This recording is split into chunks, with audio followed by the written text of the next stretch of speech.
Quando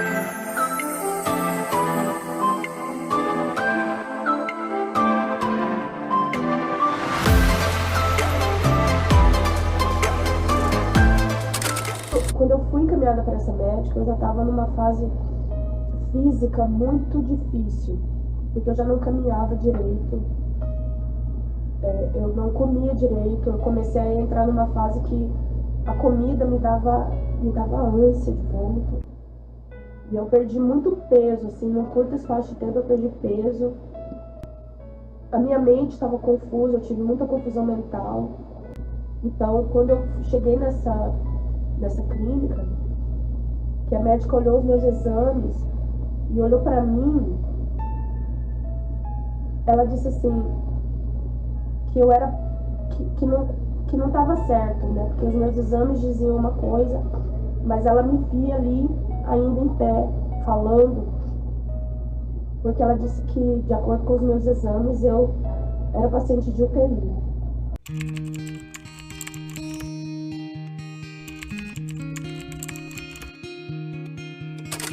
Eu sou Alessandra, tenho 48 anos, sou doente renal crônico e transplantada renal.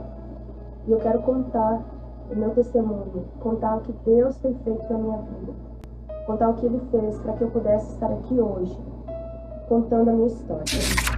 Quando eu fui diagnosticada com a doença renal, automaticamente eu já entrei na hemodiálise, já tudo pelo SUS, e durante o processo de hemodiálise fui encaminhada para os médicos do pré-transplante, que são eles que fazem todo o processo de documentação, de exames, né, que a gente precisa assinar também um documento, sabendo dos riscos que a gente corre também durante a cirurgia.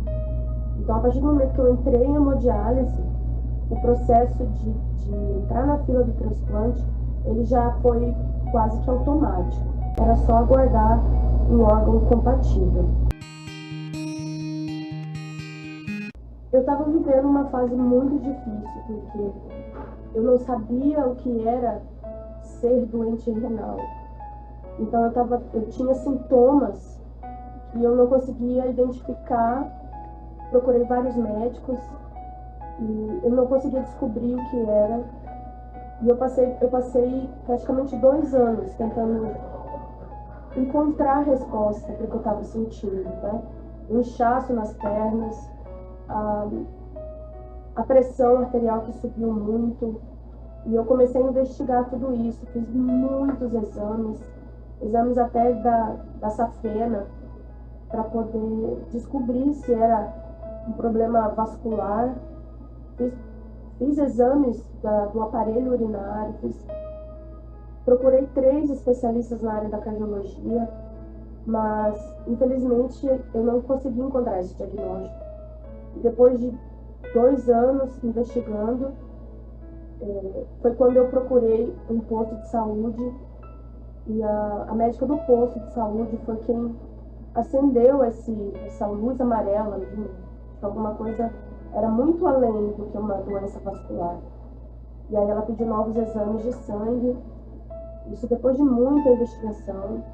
No começo também foi tratado como ansiedade, porque eu não dormia direito, eu não comia direito, né? Então a minha vida estava completamente, não era normal o que eu estava passando. E aí eu comecei a tomar os remédios para ansiedade, para poder dormir direito, mas nada disso resolveu. E aí foi quando essa médica disse que não era simplesmente uma doença de ansiedade, uma síndrome do pânico, como alguns médicos falaram.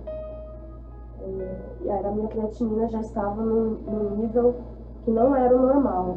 O marcador da creatinina já não estava normal. Foi quando essa médica me falou de uma possível doença renal. Até então eu não sabia que o rim adoecia, né? Na cabeça do leigo, a gente acha que a doença dos rins são só as pedras, são os cálculos renais. E eu questionei com ela porque eu tinha feito exames de imagem e meus rins, eles não tinham nenhum cálculo, não tinham pedras, eram rins normais dentro das imagens. Mas a minha creatinina, que é Hoje, o principal marcador para a doença renal mostrava que tinha alguma coisa errada com eles. Não tinha mais como reverter o quadro. Já estava com praticamente 5% só de função renal. E os 2 rins foram acometidos dessa doença. Então, não tinha mais como mudar uma história. Nunca questionei Deus. Eu nunca perguntei por que eu.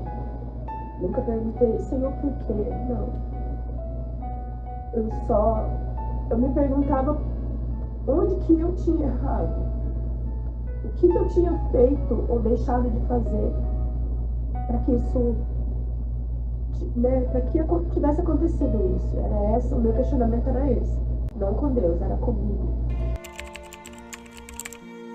Só tinha para mim a hemodiálise, que eu também não tinha a menor ideia do que era esse tratamento.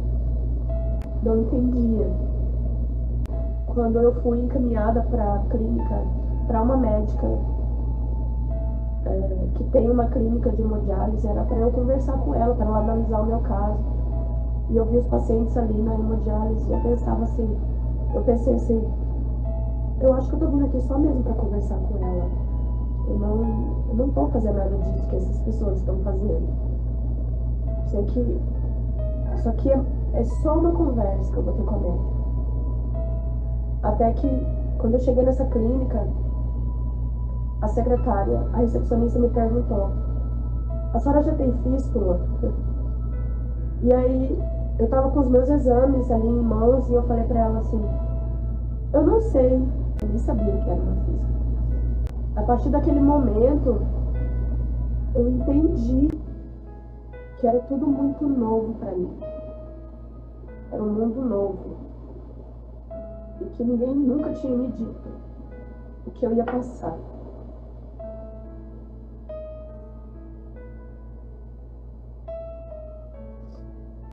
Só que eu ainda tinha um pouco de esperança de que eu não ia ficar naquela clínica, naquele lugar. Isso foi numa quarta-feira.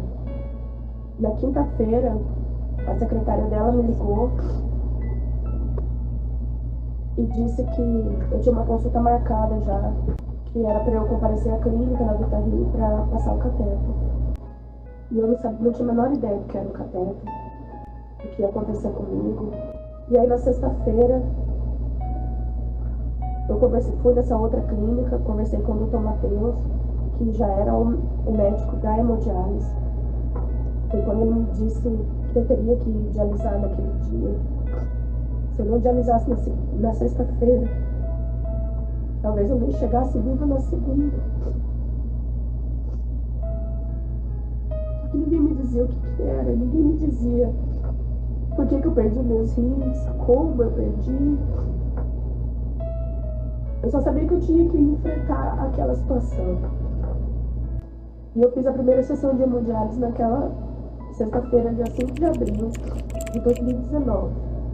Eu voltei no sábado, fiz a segunda sessão. E voltei na segunda, fiz a terceira sessão. Eu fiz a terceira, eu já conseguia comer. Eu já conseguia me alimentar, porque eu já não tinha mais aquele monte de toxina presa dentro de mim. E aí eu não parei mais.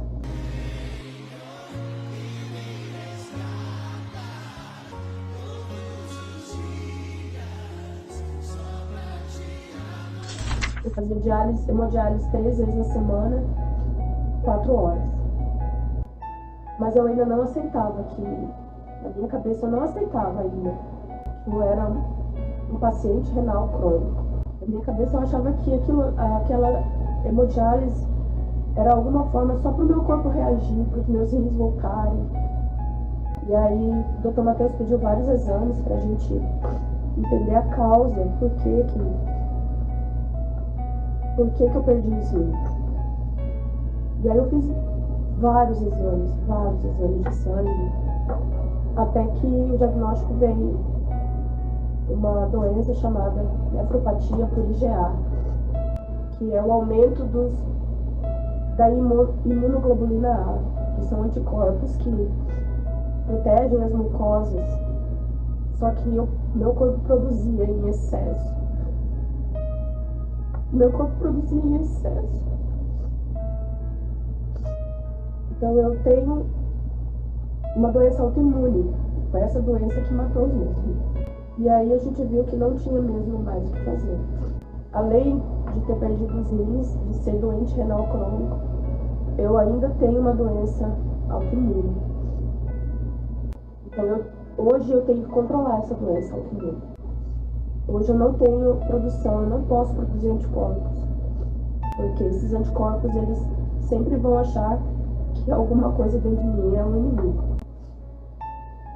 Então, a partir dali, eu já comecei a tomar medicação para não produzir os anticorpos e tinha que me submeter à hemodiálise 3 vezes na semana. E a hemodiálise é um processo muito doloroso, muito doloroso. A gente acha que é só sentar na máquina e filtrar o sangue. Não é só filtrar o sangue. A máquina cumpre um papel que os nossos rins não podem mais fazer. Mas ela judia demais da gente. E, além disso, ela tira a água que fica acumulada, que o corpo não consegue eliminar. Então a gente sai sugado dali. Eu pelo menos, eu me sentia muito fraca. A gente tem a restrição do líquido, porque como o nosso corpo não elimina esse líquido, então a gente não pode ingerir líquido. Então a água, que é fundamental para a nossa vida, a gente não pode ingerir, a gente não pode beber água. E a gente sente muita sede, muita sede.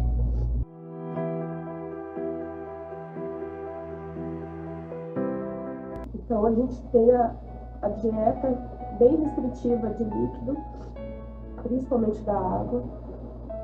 E qualquer outro tipo de líquido a gente tem que pensar 2 vezes antes de tomar. E essa era a minha rotina, desde o diagnóstico. Foi mais do que importante, porque eu não ia conseguir sozinha. Eu não ia conseguir sozinha em todos os sentidos, porque quando eu chegava em casa muito cansada, depois da sessão de hemodiálise, eu só queria me jogar na cama, no sofá. Eu queria descansar. Parecia que eu tinha feito uma maratona. E a minha mãe, que foi para Porto Alegre me ajudar, ela cuidou muito de mim. Em relação à comida, a minha roupa, as orações. Então, sem a minha família, eu não ia conseguir. Deus me deu um esposo maravilhoso, maravilhoso. Nunca desistiu de mim. Nunca. Pelo contrário. Quando eu coloquei o catéter na jugular, eu não podia molhar. Então eu não podia tomar banho embaixo do chuveiro. Eu não podia lavar o cabelo. E aí eu tinha que esperar o final de semana chegar para poder meu esposo lavar os meus cabelos. Então era ele que me colocava na cadeira e ele lavava o meu cabelo, porque eu não podia entrar embaixo do chuveiro. Eu tive a ajuda da minha mãe, do meu esposo, da minha sogra que lavava minha roupa também. Pessoas importantes para mim que saíram de Cuiabá para ir para Porto Alegre, ficar comigo, minha irmã, minha amiga Norma, meu filho. Se não fosse minha família, eu teria desistido, de verdade. Não é fácil, não é fácil.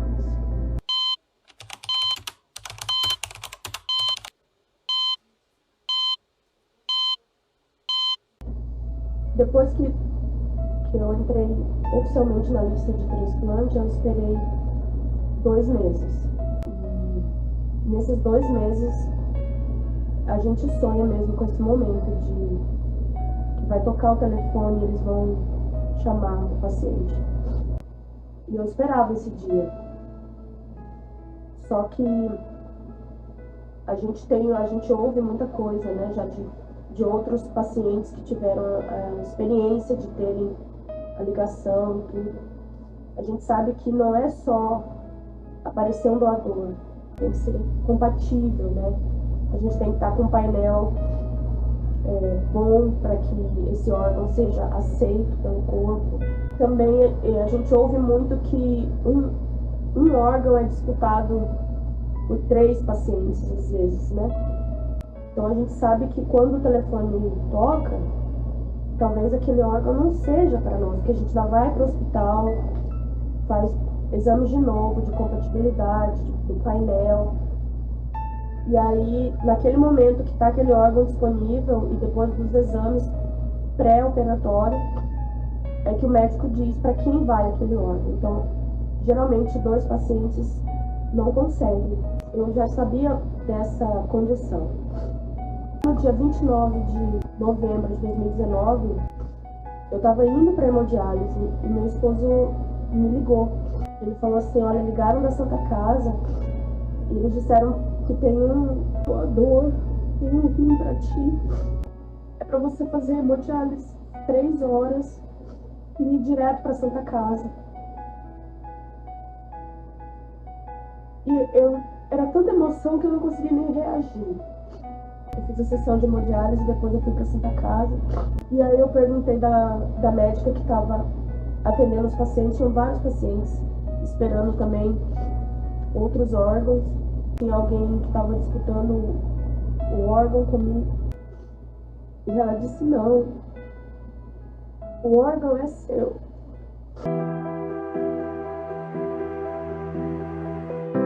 E eu perguntei para ela: posso avisar minha família então que eu vou transplantar hoje? Ela disse: pode, você vai transplantar hoje. E aí na madrugada do dia 30, às 3 da manhã, eu entrei em cirurgia. E a cirurgia foi um sucesso.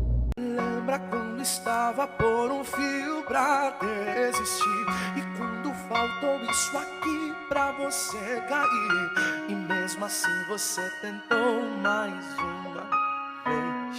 Era a mão de Deus, era a mão de Deus. E depois de uma semana, o rim começou a funcionar.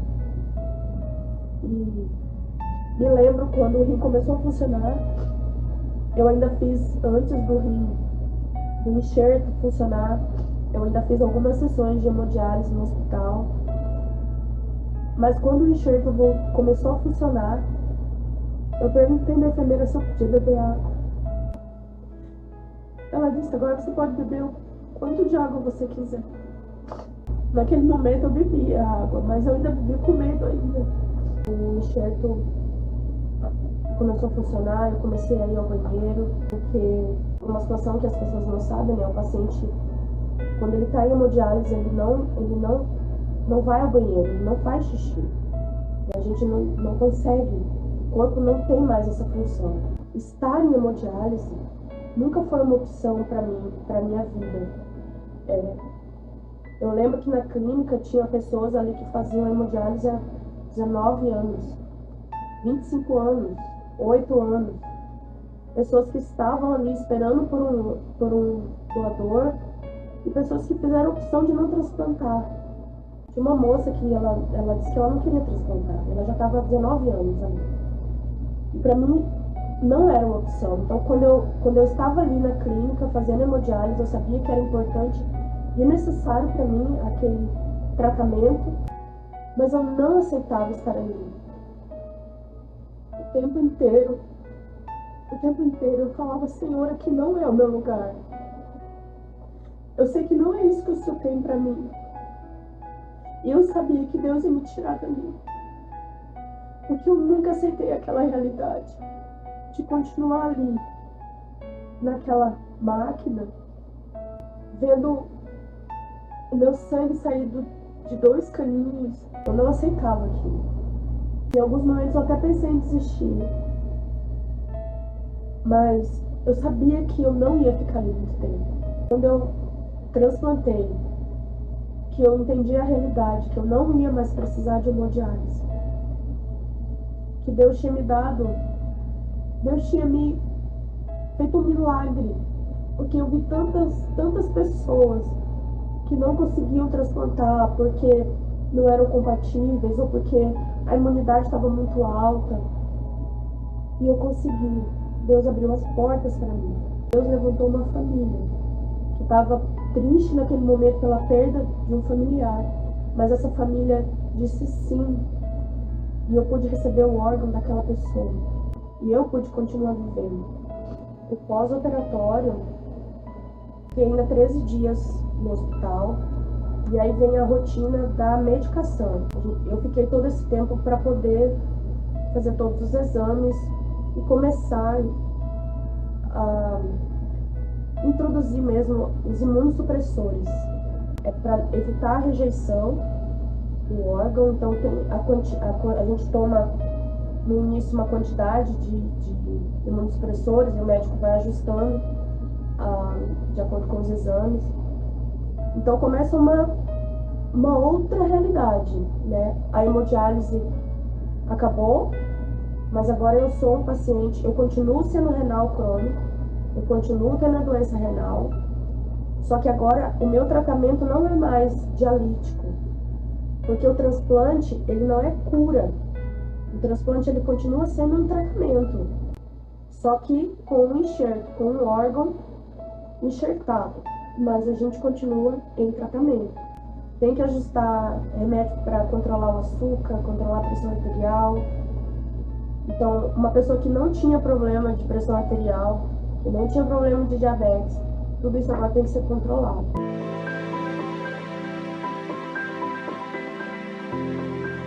O paciente transplantado, que não é cura, ele continua em tratamento, ele tem que fazer visitas ao médico e exames, pelo menos nos primeiros 6 meses, semanalmente.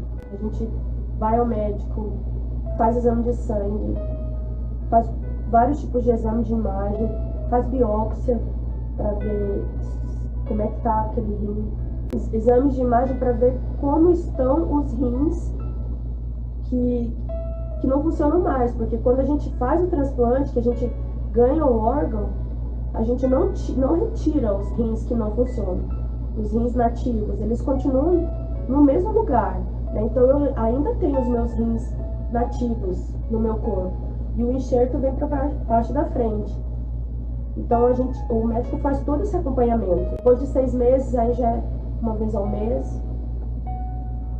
E depois de 1 ano, é de 2 em 2 meses. E eu tô até hoje, né? Então o paciente transplantado, ele tem a rotina dele de exames. A cada 2 meses eu preciso retornar e fazer os meus exames. E baseado nisso, como a gente toma esses imunossupressores, e como eu tenho uma doença de base, que é uma doença autoimune, que eu não posso produzir anticorpos, a minha imunidade é baixa, eu não tenho imunidade.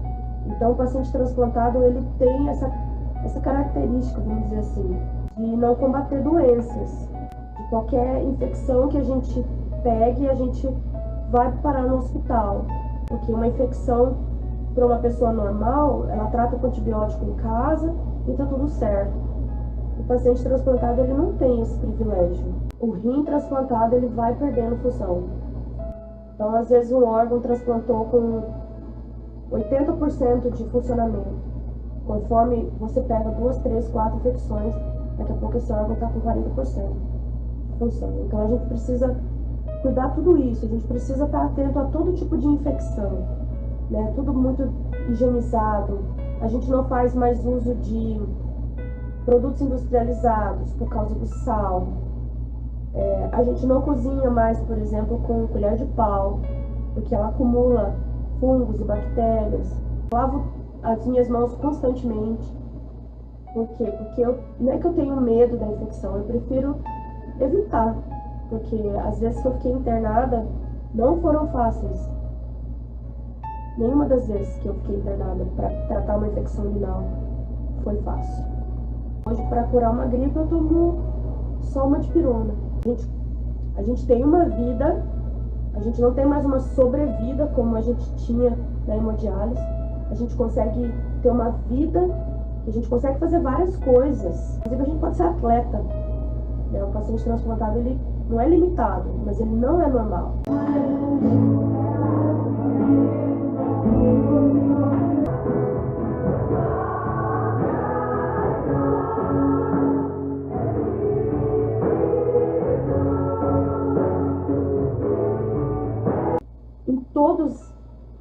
Em todos esses momentos da minha vida, todos, eu senti a mão de Deus em cada um deles.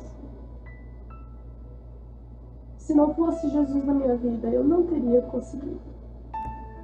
E eu sei do cuidado que Ele teve comigo. Ele preparou cada médico, Ele preparou a clínica, Ele preparou os médicos do transplante.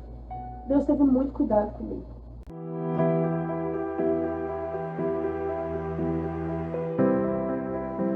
Eu creio, mesmo eu sabendo que o paciente transplantado ele não tem cura, né? Ele está em tratamento.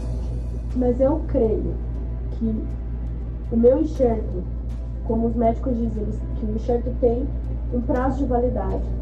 Geralmente ele dura 7, 8, 10 anos. Mas tem paciente que tem 15 anos, 20 anos.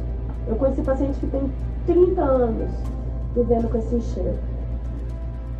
Eu creio que eu vou viver para sempre. O que Deus me deu não vai falhar. E eu tenho uma palavra sobre a minha vida. Porque o Deus que eu creio é o Deus que ressuscita mortos. E se os meus rins morreram, Ele pode ressuscitar os meus rins nativos. Então eu creio. Eu tenho essa palavra sobre a minha vida. Que os meus rins nativos vão voltar a funcionar. Para que eu não precise nunca mais voltar para a hemodiálise. Nunca mais. Para que eu não tenha que usar a minha fístula. Que hoje eu sei o que é uma fístula. Eu nunca precisei usar a minha fístula.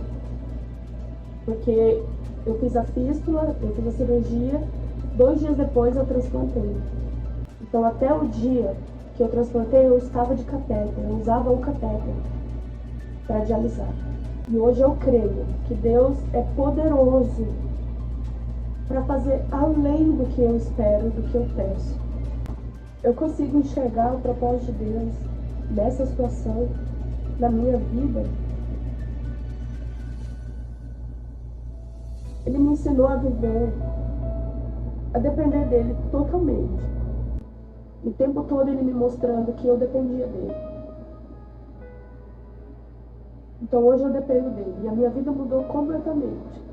E hoje para tudo que eu vou fazer, tudo que eu vou fazer, eu converso com ele, converso com Deus, eu coloco diante dele todas os meus planos, os meus sonhos, os meus projetos, porque eu dependo dele. Então eu não vivo mais a minha vida porque eu vivo. Eu vivo a minha vida porque ele vive em mim. Milagre. Milagre. Porque enfrentar tudo que eu enfrentei,